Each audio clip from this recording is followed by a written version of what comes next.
This is a knight's sword. Amongst the whole arsenal of weapons available to a knight, it's probably the most iconic. King Arthur had Excalibur, Charlemagne had Joyeux. But what's the history of the sword? And why did it become so important to our understanding of knighthood?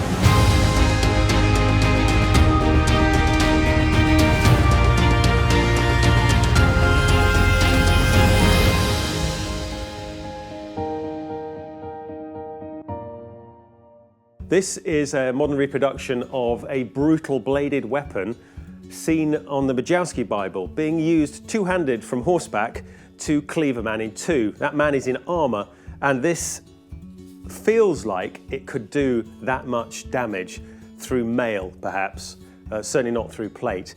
But let's look at a sword which is similarly long, but has taken probably a lot more skilled people to make. This is beautifully made, but it's made in a very basic style. It's basically a lump of steel. It has very little in the way of shaping other than the shape of the blade and the sharpening. It has no fuller running down it at all, and the handle is just wood bound with string. It's probably a weapon of expediency and of, well, certainly not the knightly class, I don't think. But maybe it was, maybe I'm completely wrong. But let's put this aside for the moment, because we're going to try this one day. But let's look at a modern reproduction longsword of typical type that would have been seen in the 15th century. This is what I call my battle sword. It's a hand and a half sword, or a bastard sword.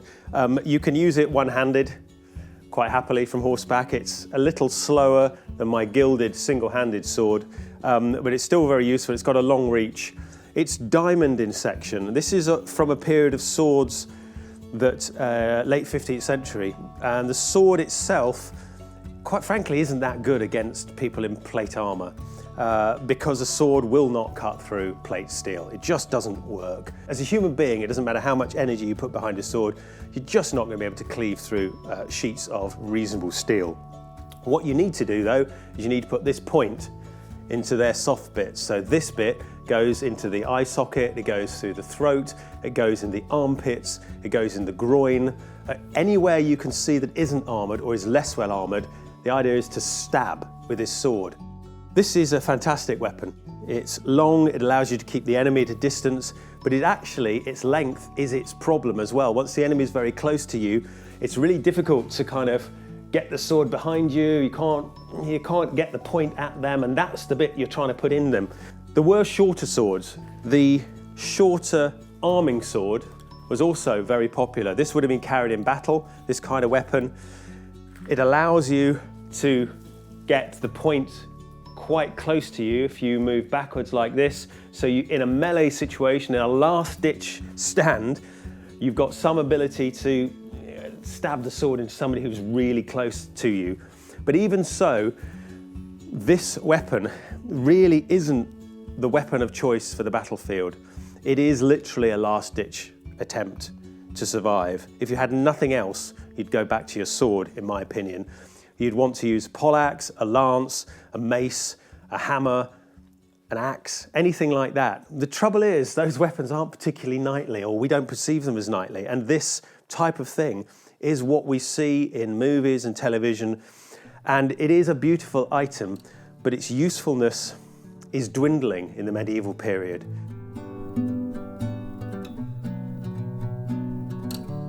When you prepare for battle as a knight, you put on your armour and your spurs are put on your feet to enable you to ride and control your warhorse, and your sword is girded to you. And that's an important component of the transition from wearing civilian clothes to wearing equipment for battle. And it's an important point for a fighting man to go into battle. The sword may not have been the most effective battlefield weapon for quite some years, but its psychological importance, what it represents, and what it means to somebody fighting on a battlefield, I think we shouldn't underestimate. The sword also represents a state of manhood, it represents wealth and status in general, and so the idea of flinging that away because it's not very useful, I think, was unthinkable at the time. There are lots of stories involving swords, but there's one in particular where the symbolic nature of giving the sword caused more death and destruction than actually using them on the battlefield might have done. Prior to the Battle of Grunwald, Ulrich, Grand Master of the Teutonic Knights, sent a pair of swords to the leaders of his opponents, the King of Poland and the Grand Duke of Lithuania. His heralds not only gifted them the swords, which was quite a customary battle challenge, but also delivered goading words of insult. These slurs were considered incredibly boastful and rude, and the King of Poland took them as grave insults, sending the heralds out of his sight in anger. The following morning, as Ulrich and his heralds mocked their opponents further, they were caught by surprise when the king and the duke answered Ulrich's challenge. Their armies attacked and utterly laid waste to Ulrich and his troops. The two blades, dubbed the swords of violence and pride, were kept as trophies and were used in Polish coronation ceremonies for several hundred years afterwards. The sword in the latter medieval period wasn't a very effective battlefield weapon. Guns were coming in, there were better weapons to kill your enemy with, but they were very, very important psychologically. The sword, if you like, encapsulates knighthood. It is the thing that makes you a knight, because we don't know much about the knighting ceremonies, but we do know some aspects of it. We do know that spurs and swords were given. We know there was a certain amount of penance that had to be observed in church. We know there were certain vows sworn. We don't know the exact nature of those vows. We know there was obviously a physical component to the ceremony. There was a thing called a buffet. There was also dubbing with a sword, which may be a later invention, but I think it's quite likely that people were buffeted with the sword that they were then going to use in anger later. So the sword, to this day, still encapsulates the spirit of knighthood.